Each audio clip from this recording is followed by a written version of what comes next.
Bismillahirrahmanirrahim. Assalamualaikum warahmatullahi wabarakatuh. Jumpa kembali bersama Aida Happy Family YouTube channel, saluran edukasi, hiburan, dan informasi. Kali ini kita akan mengangkat dari kitab Durratun Nasihin, karya seorang ulama besar abad 13 Hijriah, Utsman bin Hasan Al-Khawbawi.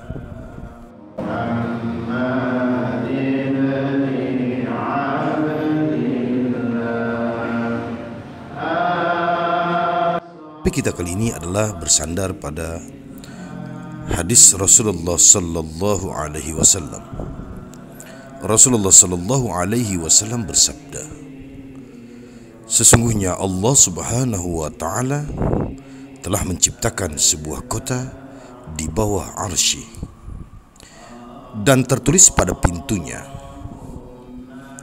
barang siapa yang mengunjungi para ulama, seolah-olah dia mengunjungi para nabi.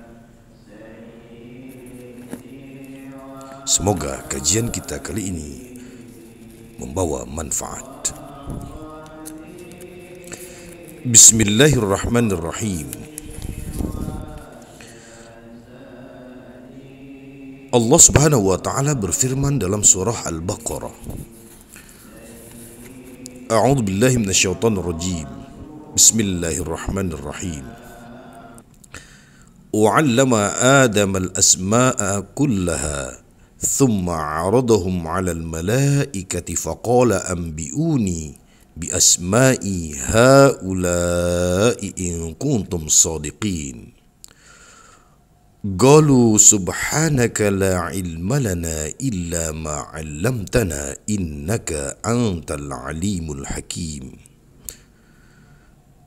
Al-Quran Surah Al-Baqarah ayat 31 dan 32, yang artinya, dan dia mengajarkan kepada Adam nama-nama atau benda-benda seluruhnya, kemudian mengemukakannya kepada para malaikat, lalu berfirman,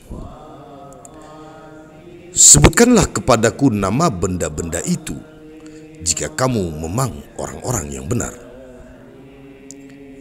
Mereka menjawab, Maha suci Engkau, tidak ada yang kami ketahui selain dari apa yang telah Engkau ajarkan kepada kami. Sesungguhnya Engkaulah yang Maha mengetahui lagi Maha bijaksana. Diriwayatkan dari Nabi Muhammad sallallahu alaihi wasallam, beliau bersabda, Inna anjakum yaumal qiyamati min ahwaliha wa mawatiniha aktsarukum alayya salah. Sesungguhnya orang yang paling selamat di antara kalian pada hari kiamat dari kedahsyatan dan tempat-tempatnya atau yang menyusahkan adalah orang yang paling banyak dalam membaca salawat kepadaku di antara kalian. Dari Abu Hurairah, dari Nabi Muhammad sallallahu alaihi wasallam, beliau bersabda,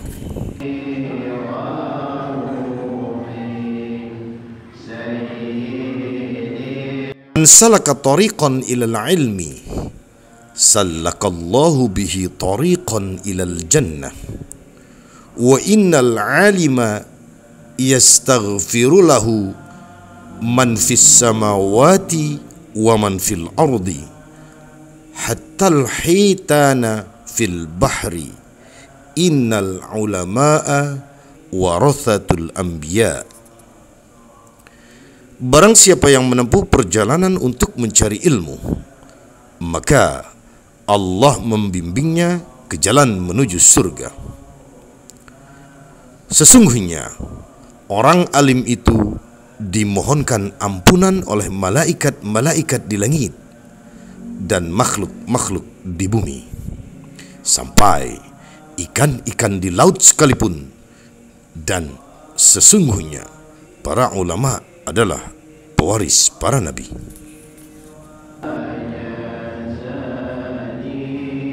Dan dari Abu Dzar, dia berkata bahwa Nabi Muhammad sallallahu alaihi wasallam bersabda,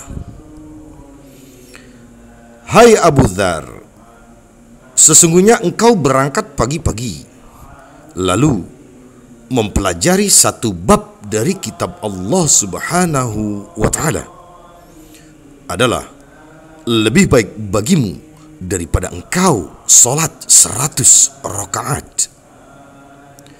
Dan engkau berangkat pagi-pagi, lalu belajar ilmu satu bab ilmu yang diamalkan atau tidak adalah lebih baik bagimu daripada engkau mengerjakan salat 1000 rakaat." Nabi Muhammad sallallahu alaihi wasallam juga bersabda, "Man ta'allama baban minal ilmi liyu'alliman nasa u'tiya lahu thawabu sab'ina nabiyya." Barang siapa yang mempelajari satu bab ilmu untuk diajarkan kepada manusia, maka dia diberilah pahala 70 orang nabi. Nabi Muhammad sallallahu alaihi wasallam bersabda, barang siapa yang duduk di sisi orang alim selama 2 jam atau makan bersamanya 2 suap, mendengar darinya 2 kalimat, atau berjalan bersamanya 2 langkah, maka Allah memberinya 2 surga. Setiap surga adalah 2 kali dunia.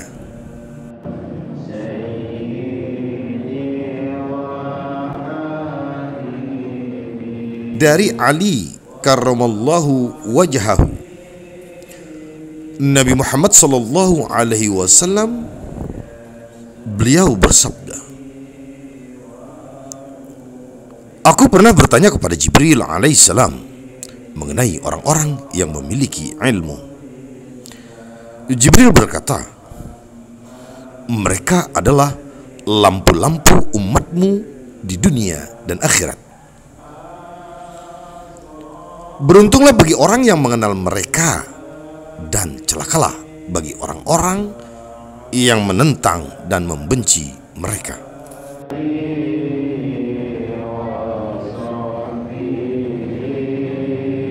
Diriwayatkan dari Nabi Muhammad sallallahu alaihi wasallam, beliau bersabda, barang siapa yang mengerjakan salat berjamaah, duduk dalam majelis ilmu, mendengarkan kalam Allah dan mengamalkannya,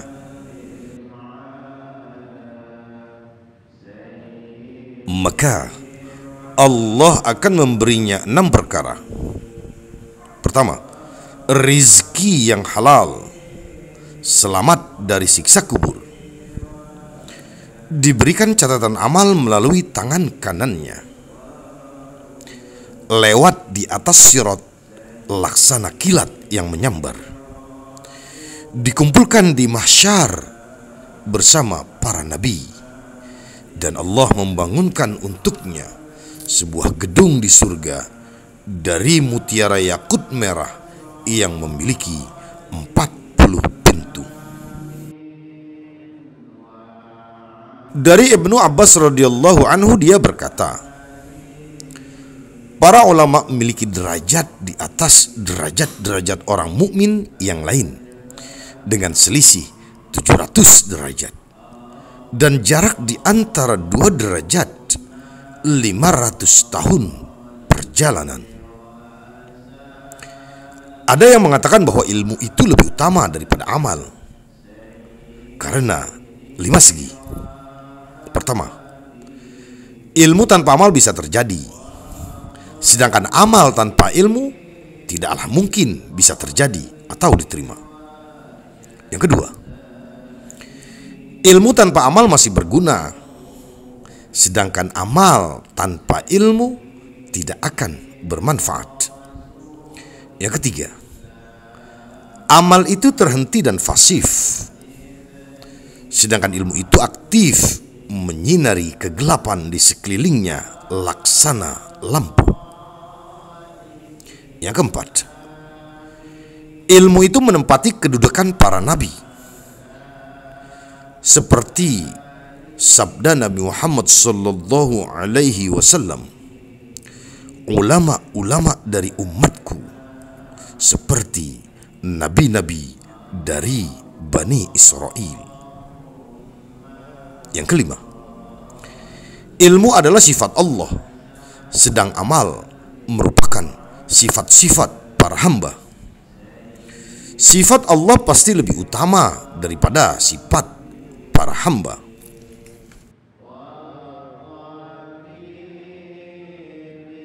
Diriwayatkan dari Ibnu Abbas radhiyallahu anhu, dia berkata, Nabi Sulaiman pernah diminta agar memilih antara ilmu dan kerajaan, dan Nabi Sulaiman memilih ilmu, maka dia diberi ilmu dan kerajaan.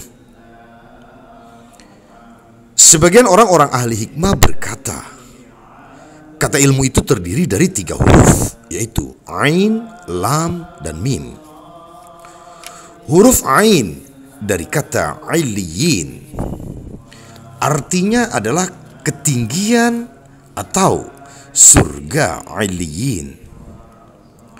Lam dari kata Latif, yang artinya lembut dan belas kasihan. Sedangkan Mim dari kata Malik, yang berarti raja. Ain mengisyaratkan yang empunya akan dibawa ke tingkat yang tinggi atau surga Iliyin. Lam mengisyaratkan bahwa ilmu membuat empunya atau pemiliknya bersifat lembut dan belas kasih. Adapun Mim mengisyaratkan bahwa ilmu akan menjadikan yang memilikinya sebagai raja dan penguasa atas manusia lain. Ada yang mengatakan bahwa menunjukkan bukti kemuliaan ilmu adalah firman Allah kepada Nabi Muhammad sallallahu alaihi wasallam, A'udzubillahi minasyaitonir rajim. Wa qur rabbi zidni ilma. Al-Quran surah Thaha ayat 114. Katakanlah, ya Tuhanku, tambahkanlah kepadaku ilmu. Karena Allah Subhanahu wa taala memberikan kepada Nabi Muhammad sallallahu alaihi wasallam segala macam ilmu. Dia tidak memerintahkannya untuk memohon tambahan selain ilmu.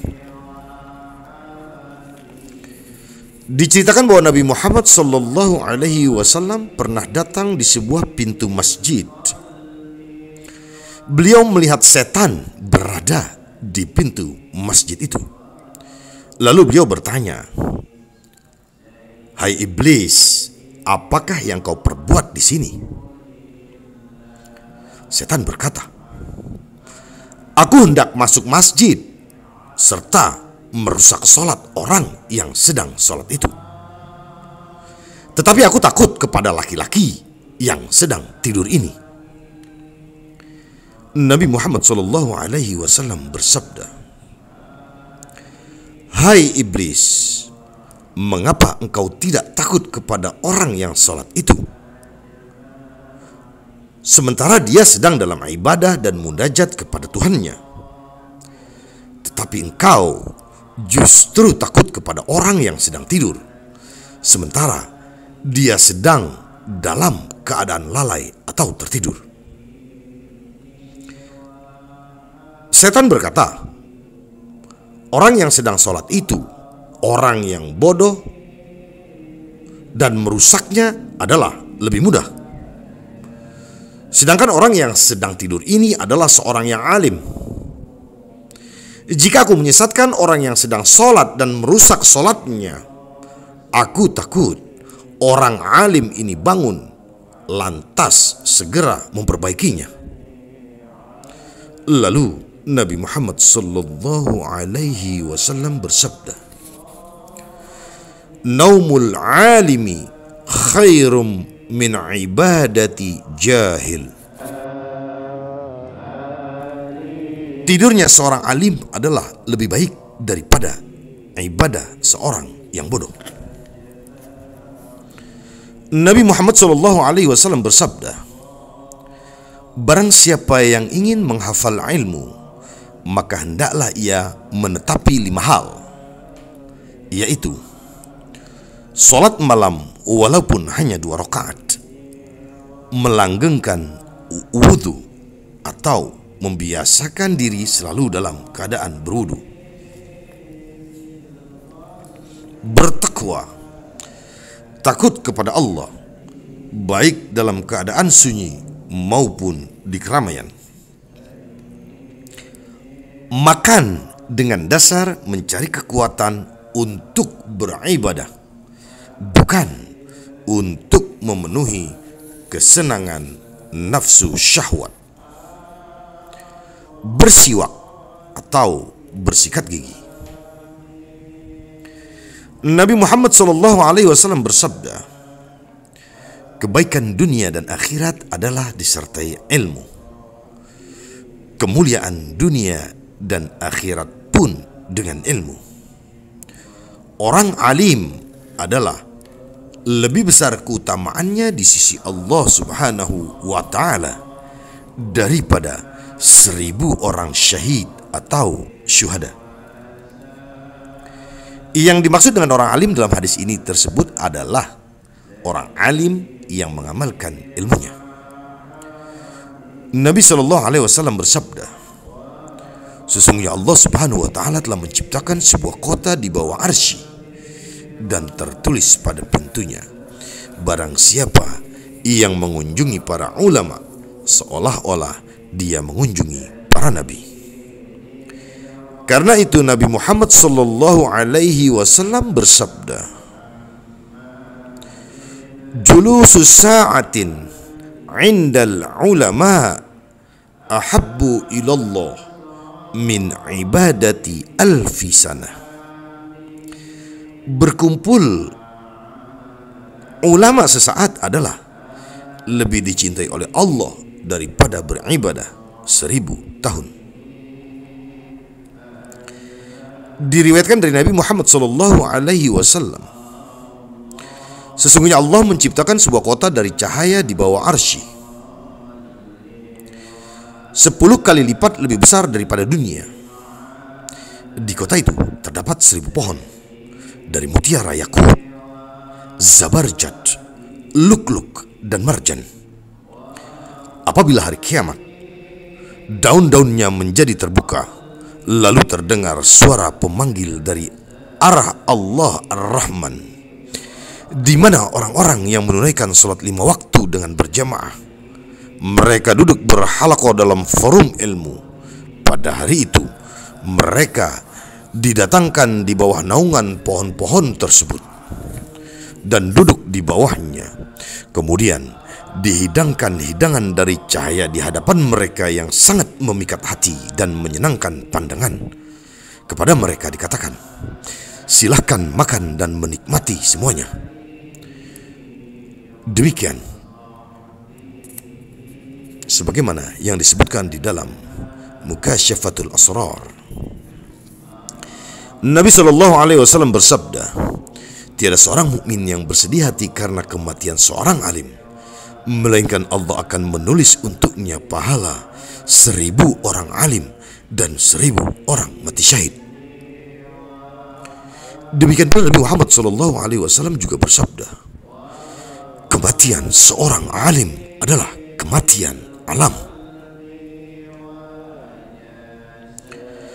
Di dalam kitab Al-Kawashi disebutkan, barang siapa yang memaki seseorang yang memiliki ilmu dengan kata-kata jima atau persetubuhan, maka kafirlah dia dan tertalaklah istrinya dengan talak bain, menurut Muhammad dan orang-orang ahli fikih.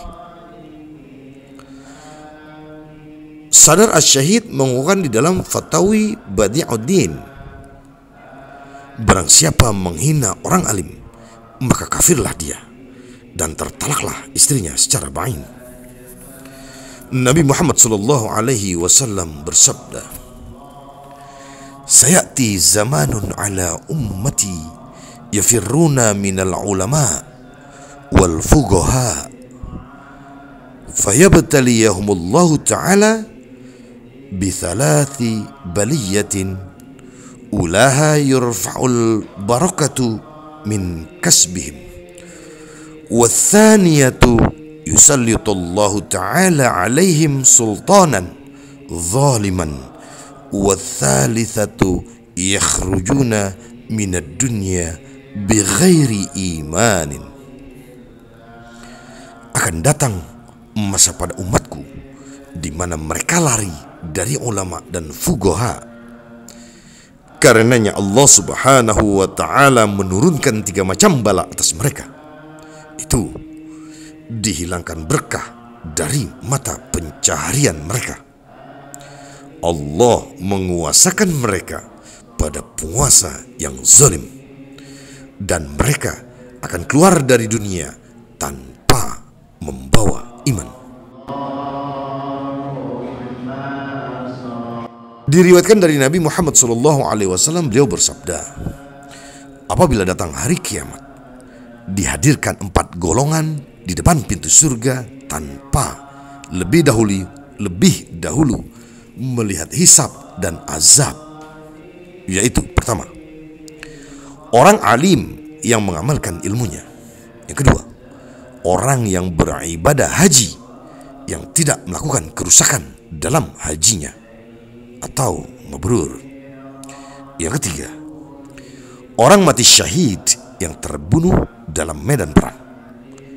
Dan yang keempat, orang dermawan yang telah mencari harta halal dan menginfakkannya di jalan Allah tanpa disertai riya atau sombong. Mereka saling berebut satu sama lain untuk masuk surga lebih dahulu.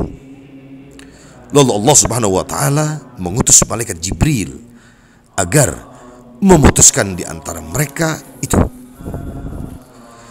Jibril pertama kali bertanya kepada orang yang mati syahid itu, "Apa yang telah engkau kerjakan di dunia sehingga engkau ingin masuk surga lebih dahulu?" Orang syahid itu menjawab, "Aku telah terbunuh di medan perang untuk mencari ridha Allah Subhanahu wa ta'ala." Jibril bertanya lagi, "Dari siapakah engkau mendengar pahala orang mati syahid?" Dia menjawab, "Dari para ulama." Jibril berkata, "Jagalah sopan santun dan janganlah mendahului gurumu." Selanjutnya malaikat Jibril menghadapkan wajahnya kepada orang yang beribadah haji dan berkata seperti kepada orang mati syahid tersebut. Dan pertanyaan yang sama juga diajukan Jibril kepada orang dermawan.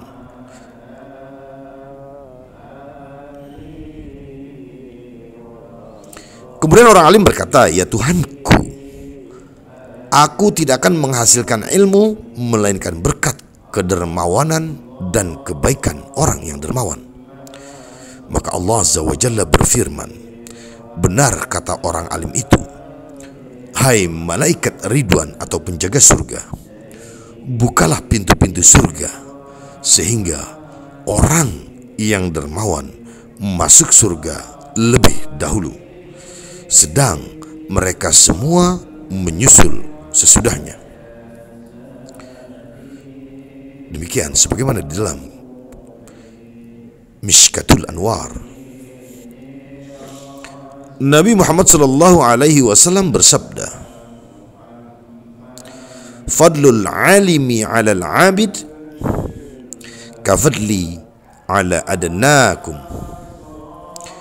Keutamaan orang alim atas orang ahli ibadah laksana keutamaanku atas orang yang paling rendah dari kamu.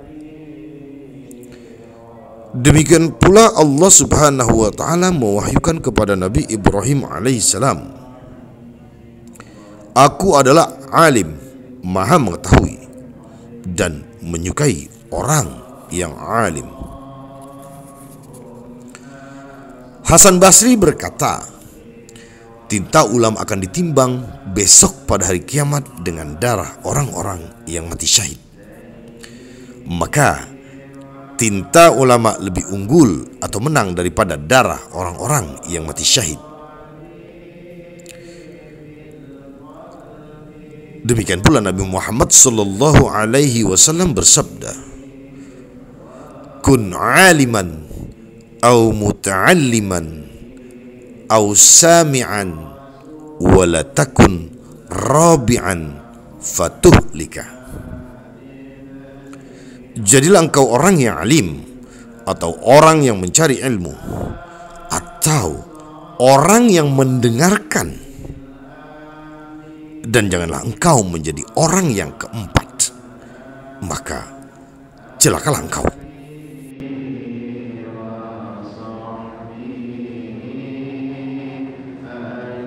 Pernah ditanyakan kepada Rasulullah sallallahu alaihi wasallam, "Ya Rasulullah,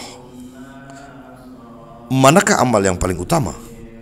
Beliau bersabda, "Ilmu mengenai Allah." Karena sedikit amal yang disertai ilmu akan bermanfaat, sedangkan banyaknya amal disertai kebodohan tanpa disertai ilmu tidak bermanfaat. Dari sini dapat diketahui bahwa ilmu adalah mutiara yang lebih berharga daripada ibadah. Tetapi seorang hamba harus mengerjakan ibadah dengan disertai ilmu. Jika tidak, maka ilmunya akan sia-sia belaka.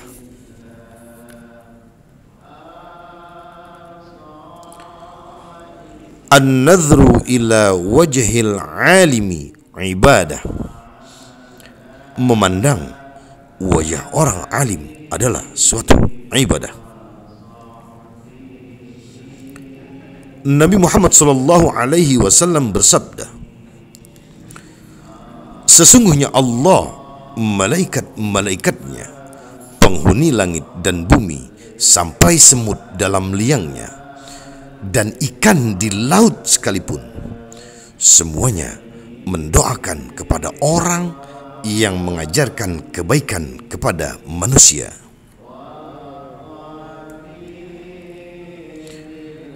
Nabi Muhammad sallallahu alaihi wasallam bersabda, sesungguhnya Allah Subhanahu wa taala menjadikan anak cucu Adam dalam 8 hal, 4 diantaranya untuk penghuni surga, yaitu orang yang bermuka manis, lidah yang fasih, hati yang bertakwa, dan tangan yang dermawan. Dan 4 yang lain untuk penghuni neraka,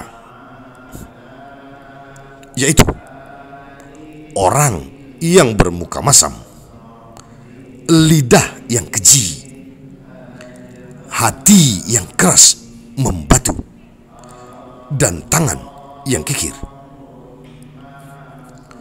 Rasulullah sallallahu alaihi wasallam bersabda, hati-hatilah terhadap 3 golongan manusia, yaitu ulama yang lengah, orang-orang fakir yang mengambil muka atau menjilat, dan ahli tasawuf yang bodoh.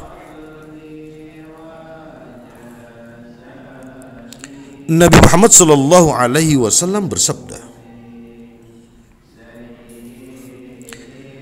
qiwamud dunya bi arba'ati asya,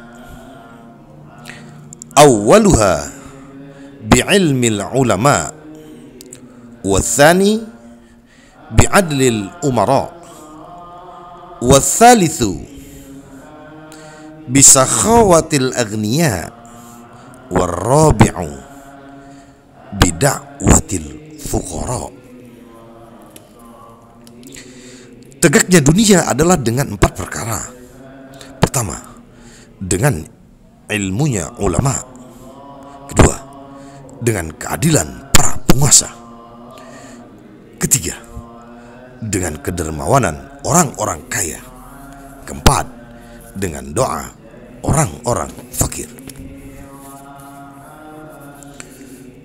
Seandainya tiada ilmu ulama, niscaya orang-orang yang bodoh akan binasa. Seandainya tiada kedermawanan orang-orang kaya, niscaya orang-orang fakir akan binasa. Seandainya tiada doa orang-orang fakir, niscaya orang-orang kaya akan binasa.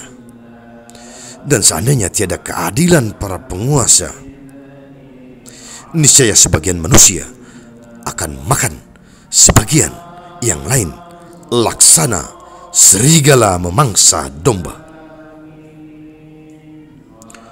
Rasulullah sallallahu alaihi wasallam bersabda, "Man anfaqa dirhaman ala talibin ilmi, faka'annama anfaqa mithla jabali Uhud minadh-dhahabil ahmari fi sabilillahi ta'ala." Barang siapa menginfakkan 1 dirham kepada orang yang mencari ilmu, maka seolah-olah dia menginfakkan emas merah sebesar gunung Uhud di jalan Allah Ta'ala. Nabi Muhammad SAW bersabda, barang siapa yang mengerjakan sholat berjamaah bersama kaum muslimin selama 40 hari tanpa 1 rakaat pun yang ketinggalan, maka Allah menulis untuknya bebas dari kemunafikan. Nabi SAW bersabda, barang siapa mengerjakan salat subuh lalu duduk untuk berzikir kepada Allah Subhanahu wa Ta'ala, maka Allah Subhanahu wa Ta'ala akan memberinya 70 buah gedung dari emas dan perak di surga Firdaus. Rasulullah sallallahu alaihi wasallam bersabda, "Innama mathalus salati kamathalin naharin jarin ala babi ahadikum yaghtasilu fihi kulla yawmin 5 marratin hal yabqa alaihi wasakh?" Qalu la. Qala kadzalika as-salatu taghsilu dzunuba. Sesungguhnya perumpamaan salat adalah laksana sebuah sungai yang mengalir di depan pintu seseorang dari kamu. Dia mandi di dalamnya 5 kali setiap hari. Apakah masih tersisa pada dirinya sebuah kotoran? Hal yabqa alaihi wasakhun? Apakah masih tersisa pada dirinya sebuah kotoran? Qalu, para sahabat berkata, la, tidak. Qala kadzalika as-salatu taghsilu dzunuba. Beliau bersabda lagi, demikianlah salat mencuci dosa-dosa. Wallahu a'lam bishawab. Semoga topik kali ini bermanfaat untuk kita semua. Mohon maaf atas segala kekurangan, kekhilafan, serta kesalahan dalam membacanya di sana sini. Diambil dari kitab Durratun Nasihin karya Utsman bin Hasan bin Ahmad Asy-Syakir Al-Khawbawi. Akhir kalam, wassalamualaikum warahmatullahi wabarakatuh.